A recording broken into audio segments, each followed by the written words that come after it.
think my superpower was working many extra hours that I never planned on. Superpower of finding efficiency in everything we do.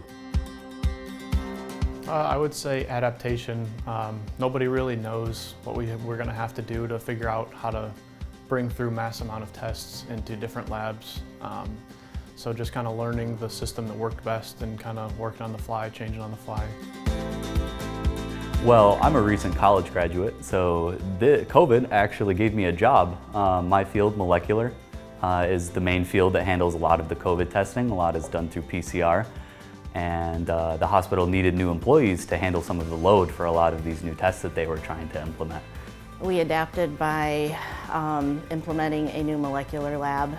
Elizabeth, my supervisor, and Nick, the lab director, went above and beyond to acquire new analyzers so that we could keep up and compete with the bigger hospitals in the COVID testing. You can set up new testing very quickly with a lot of the machines that we have and implement new tests to help us with different viruses that might arise or different strains of COVID that it might mutate into.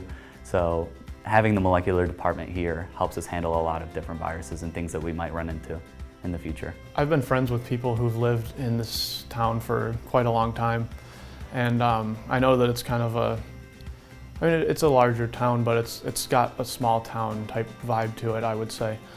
And I know that people like dealing with, or just staying in their own town, staying in their own area, and they can just stay in this town and stay where they're comfortable. I think it adds a sense of security for people who may not have much in this time. I think the community looking at the hospital and seeing all of us still going to work and still putting in the time and putting ourselves in harm's way gave them a lot of hope and a feeling of safety that there were people willing to put themselves in harm's way to protect themselves and or their families and themselves. I've just noticed that a lot of the departments, I mean, we are one giant lab down in our department, but there's a lot of individual parts and groups that just work in their own spaces, and I think that a lot of us are kind of crossing paths more and becoming a more well-knit group and a better unit, more efficient, I would say.